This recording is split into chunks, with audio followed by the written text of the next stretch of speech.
your name.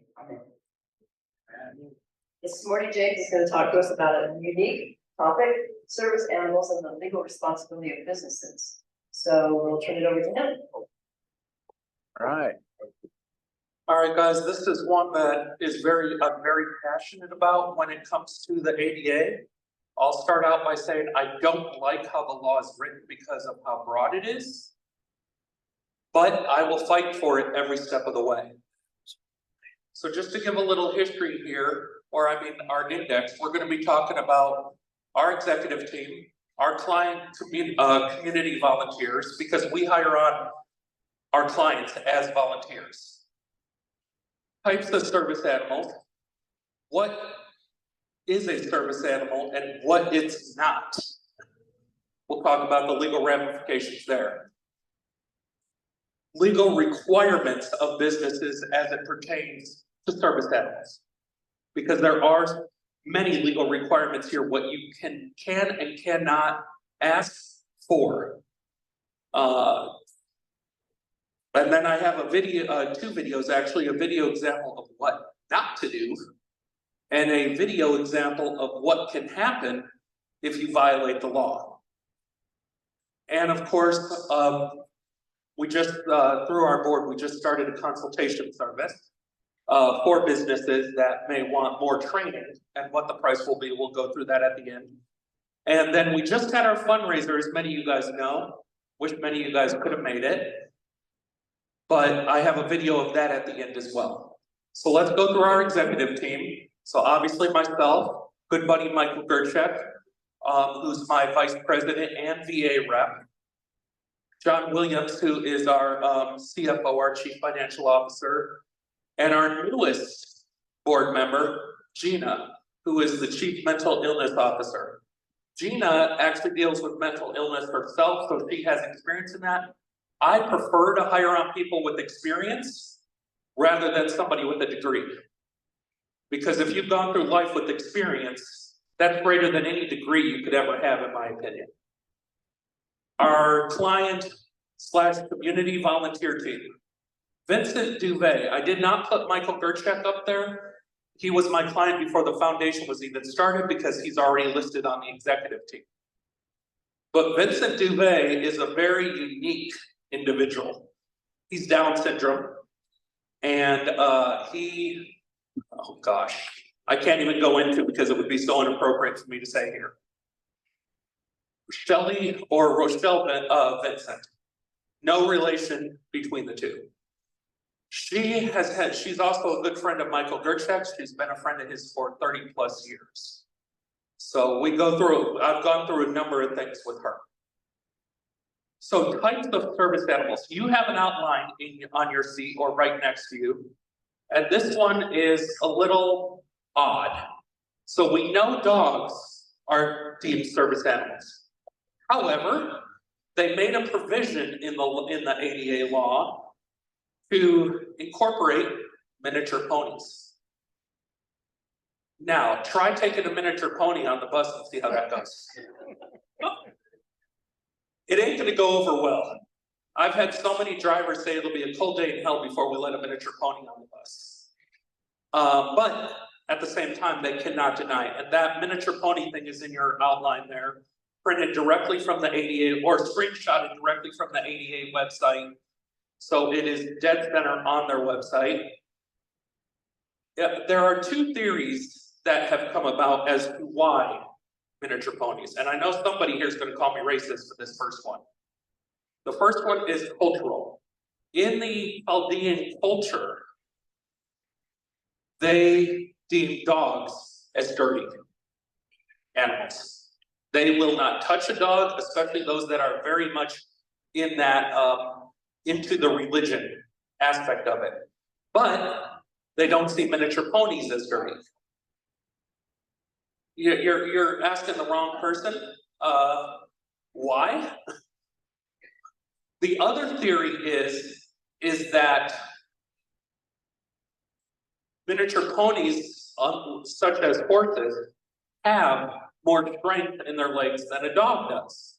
So if you're blind and you need a seeing eye dog, A miniature pony has a lot more strength in the legs to hold the person who needs the harness help. But at the same time, the miniature pony has to perform the same tasks as a dog would. Comfort, and we're going to go into this, comfort is not a legit service. But let's go on to the next one real quick. What is a service animal and what it is not? Most people think service animals are pets. Under the ADA, they're not deemed pets. They're deemed tools. Just as your cane is a tool to walk around, or your walker is a tool to walk around, so is a service animal. Granted, it's a dog. I mean, that's a given. We all know it's a dog or a miniature pony. But it is actually a tool under the law. As a person who needs a walker or a cane, you're, especially if you're very severe, you're not apt to go anywhere without that device. If you're blind or you're autistic or you need some sort of, help where a service animal will provide that, then you're not going to go anywhere without that animal. Now, under the ADA, cats are not deemed service animals. However, they are under HUD. So a cat in your house can be deemed a service animal. I'd like to know what a cat will do for you. Other than that, but it can't go outside the house and be deemed a service animal because that's where that boundary of between HUD and ADA cross. As soon as you're outside that house, HUD has nothing to do with it because you're not inside your house.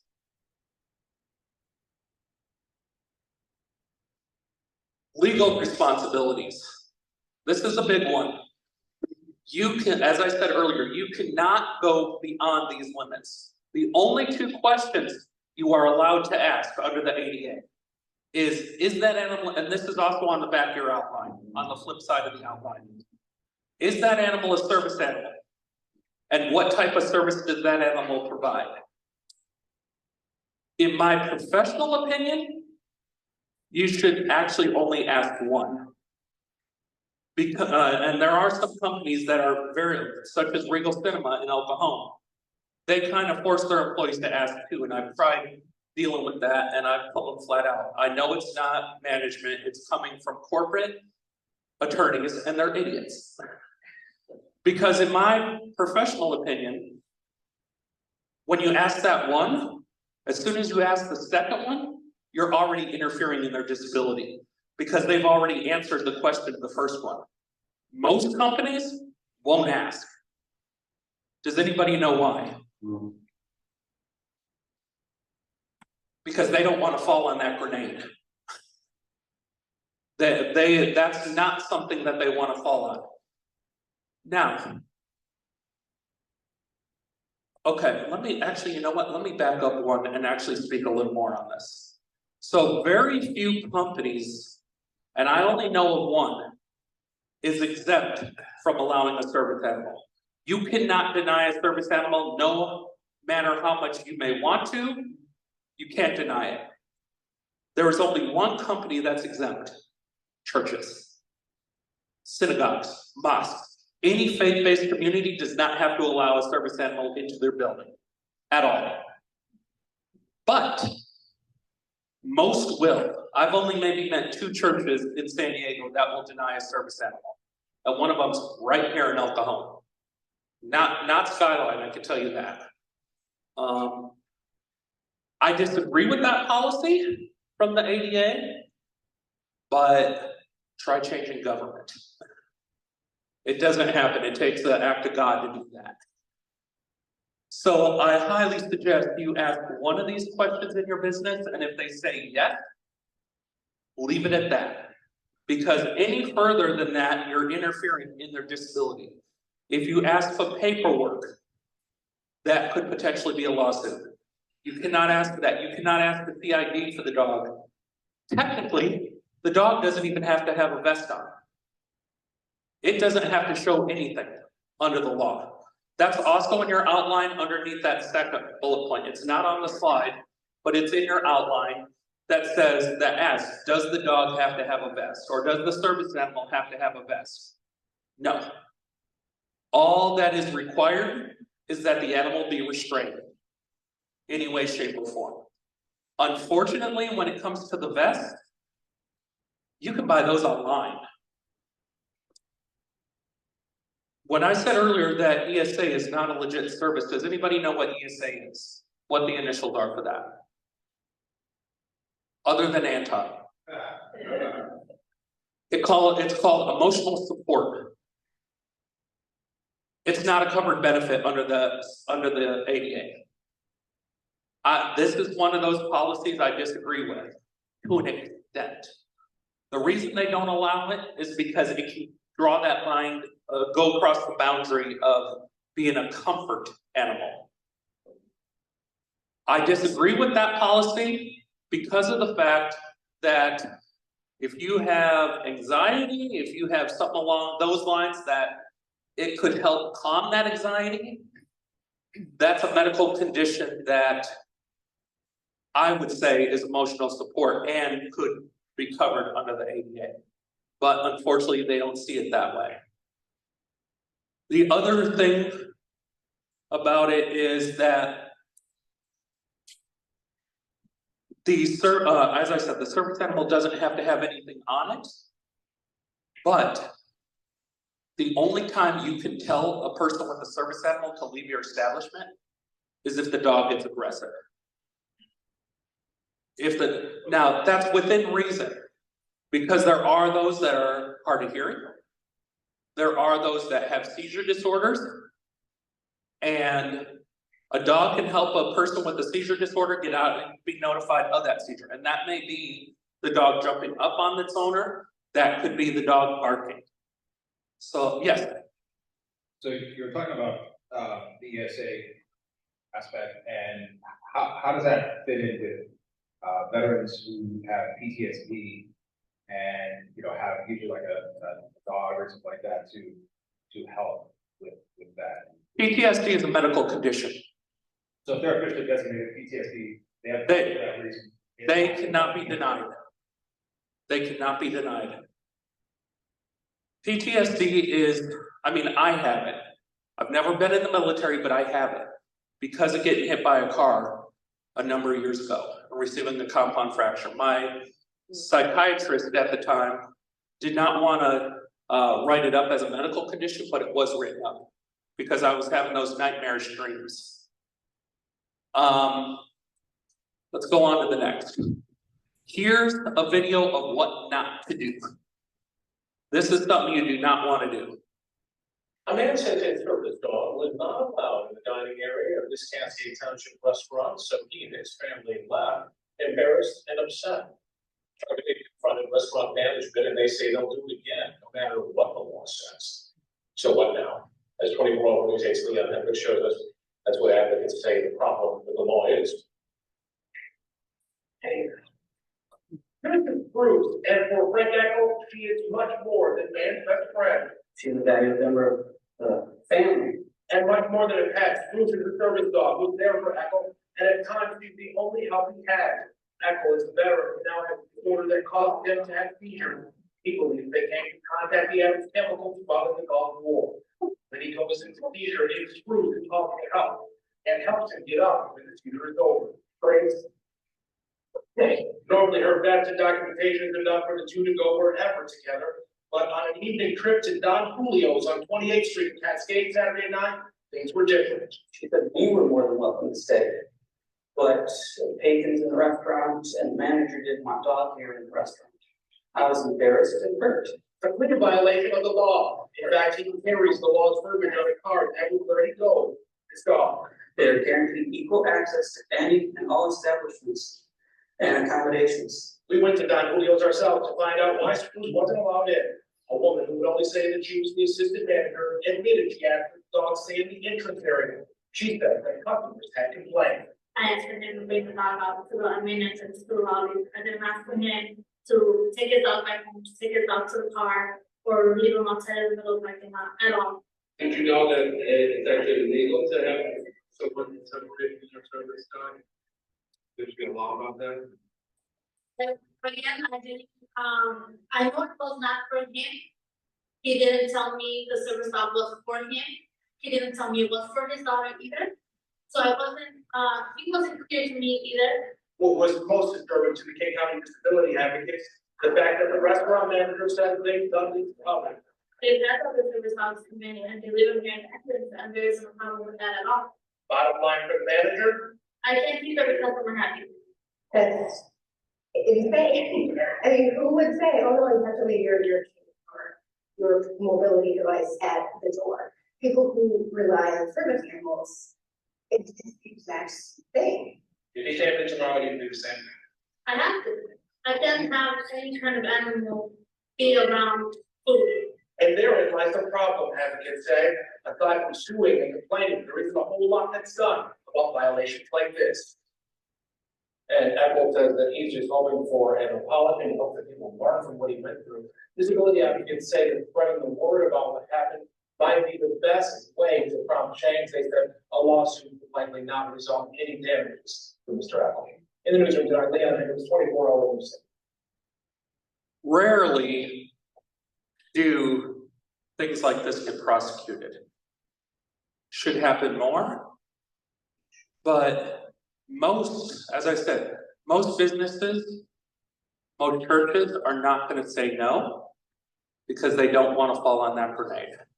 If you say no to a service animal, whether you think it's a service animal or not, be prepared for potential civil rights prosecution. And trust me, I would be right there testifying against you, no matter how much I like you or not, because I am that passionate about this. By the way, where's Mark the Spark? Because sometimes I wonder if he's my service animal. So here, I showed you the video of example of what not to do. Here's the video of what can happen. Any questions before I play that? None? Okay. What happens if the service animal? What happens if the service animal bites someone or attacks or destroys or the property in any way? What happens? Then, I mean, I'm asking that because we have a lawyer here. You can answer that question for us. right, yes. Well, the easiest description of that is you can sue the animal at that point. I mean, not the animal, the owner of the animal. So you have that legal right if it destroys or if it bites you. Any animal that bites you is subject to quarantine within the, whatever you call it, the animal hospitals and stuff. They're subject to quarantine at that point. Make sure it doesn't have rabies, make sure there's a lot of stuff.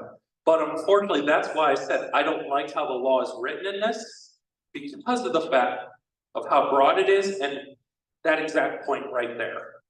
Because you have, by the time you get the chance to say no in your business after it's already been aggressive, it's already past that point. So here's what happens if you violate the law. Restaurant manager is facing civil rights violation charges for not letting a man bring his service dog into a restaurant. And new tonight, we are hearing from the Kent County prosecutor. He sat down with 24 News Crystal to explain why this incident warrants criminal prosecution. Brian and Marley, it's unusual for the prosecutor's office to go ahead with charges like this. Even the victim in this case said he just wanted an apology. If it happens tomorrow, you can do the same. I have to. I can't have any kind of animal be around food. I wasn't that. Again, you like it, you can say no. I learned my lesson, I realized no, it's crying, and I didn't do it. That wasn't my answer. Back in November, Natalie Lucio came through out of Don Julio's dining area. To bring Apple's service dog. He complained to authorities. Lucio now faces civil rights violation. I was shocked that we were asked to have the dog leave, and we could say, They've had other service dogs come in and they live in Grand Entrance and there isn't a problem with that at all. The first part of his career, Kent County prosecutor Forsyth is pressing charges against someone for not allowing a service dog in the place of business. Would follow, things may have played out a little different. Are you required to accommodate somebody who has dogs such as that, and they didn't do it, they basically helped them leave? They take the dog out. That's illegal. So often you see, Fortunately, not very often. But when it does happen in a case like this, I think you have to make people aware that it is a crime, it is illegal, and it's something that they ought to take seriously. less than a month after the confrontation, the restaurant closed its doors. It's unclear if the two are related. Frank Eccles was on the phone today, quote, all I got was an apology from the restaurant, and they had management train their staff on how to handle service dogs. I'm glad people lost their jobs, but companies would just follow suit if they didn't see the ramifications of non-compliance. Those notes, misdemeanor civil rights violation charges, should settle and appear in front of a judge February 8th. We will track the story and let you know what happens. Now, this incident did not happen in the state of California. This incident happened in Michigan, and it was about 5-10 years ago. Any other questions before I move on? No? Okay. So, you saw at the end of that video that the company closed its doors. If, this is a rare circumstance because she admitted right on live news that she would do it again. Hence the reason she got dinged for criminal prosecution. A misdemeanor is a crime, it is a felony. You don't want to go that route because I'll tell you, especially here in the state of California, you go that route, San Diego, I volunteer in Donovan State Prison. I'll see you down there. So now to the training part, what we will charge for a fee, and I did some research on this. I actually asked one of the individuals that's an advocate who supports me in a way, what their company charges for the service that they provide. They said roughly around $43 an hour. So I think it was like $42.90 something. So I rounded it up because I'm big on the next hour rule. So that's what our charge would be, is $43 an hour. I'm fairly certain I can knock the training out within an hour or two. This is a minor scope of what I'm giving you guys. I could go way deeper than I am here. Any other questions? Do you have any idea how many cases there have been where a service animal, just back to Boyd's question, did damage, attack the person, was inappropriate behavior on the service animal? I was attacked on the bus one time by a dog that was claimed to be a service animal. It bit me on the leg. I was gracious enough to not have that dog put in quarantine, although I should have got tested for rabies, but I did not have it, and I did not get tested. It was something that I really didn't want to take out of my day to go do. Right, but on a bigger scale, are there instances of 1% or is it 5% or? That's a tough one. You're talking nationally? Nationally, statewide, I'm just curious. I would probably say less than 3%. It's rare that a dog will attack like that. Most dogs, you know, they're pretty well tempered.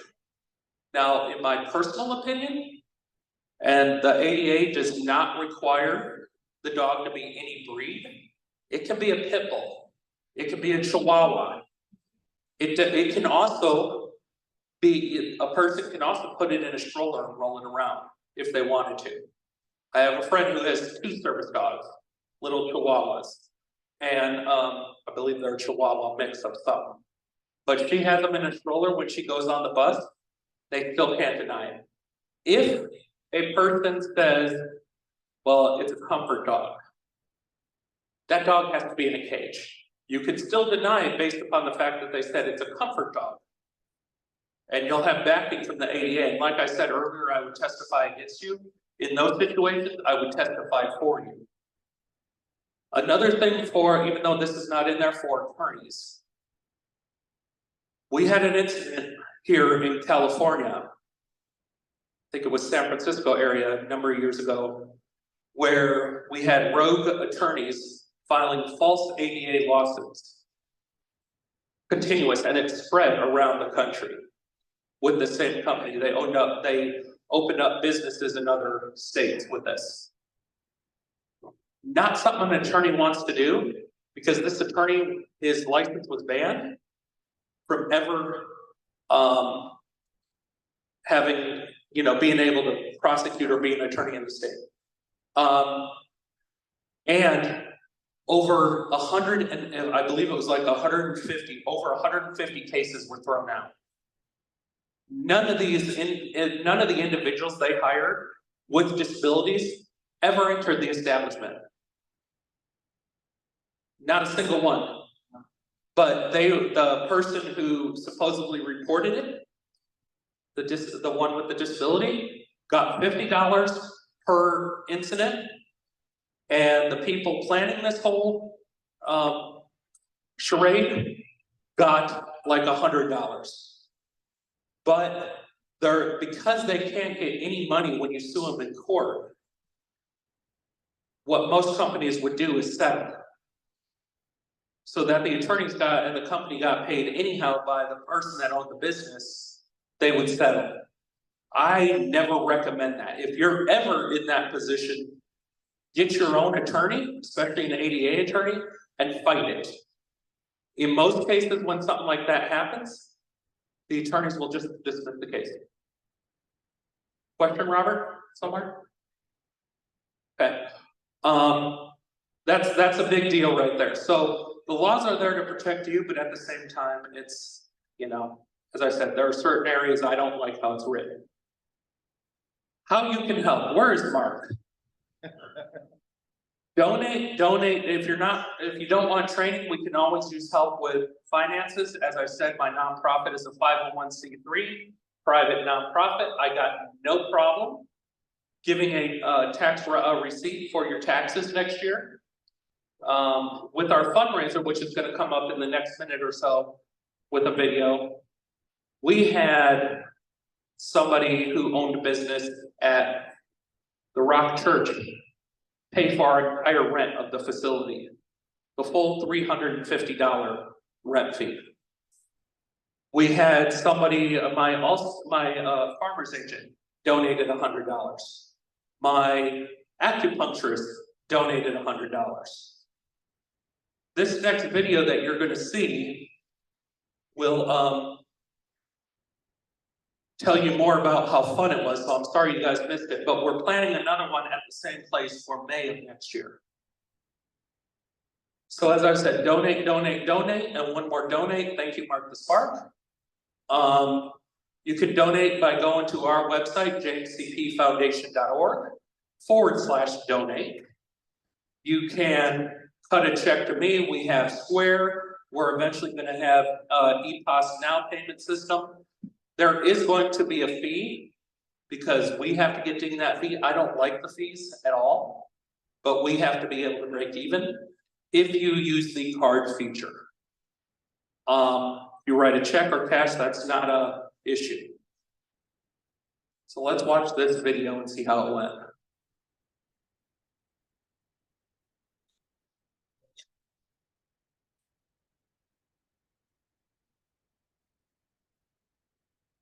Those are all the sponsors.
So you saw in there in that video.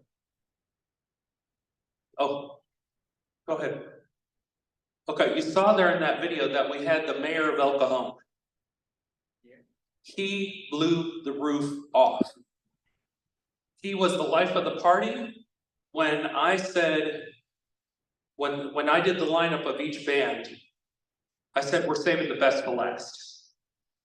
When you got a 14-piece band, he didn't bring all 14. He wouldn't have fit all 14 in there. But he brought enough. We had like 50, 60 people, you know, there that included our volunteers. So I'm counting those in. And we also had a raffle. You saw Anthony's Fish Grotto up there. The lady that did those photo shoots works for Anthony's. They donated $200 towards the cause. So, any questions before I end?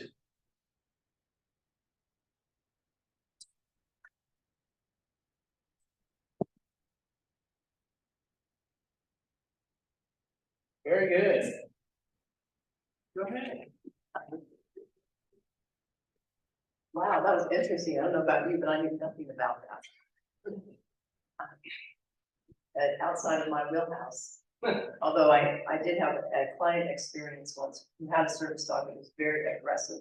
That precipitated that question I asked, because I would go to meet with her and that dog would growl at me and then to say to get anywhere near her, like she, you know, was handing her a piece of paper or something.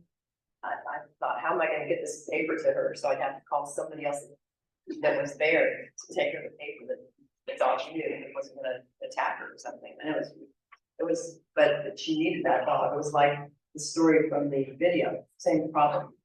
Yeah, same problem. So next week Byron's gonna speak. So that ought to be enlightening and bring us some new information about how to take care of our money. Subject everybody likes to hear about. All right, anything else, any announcements?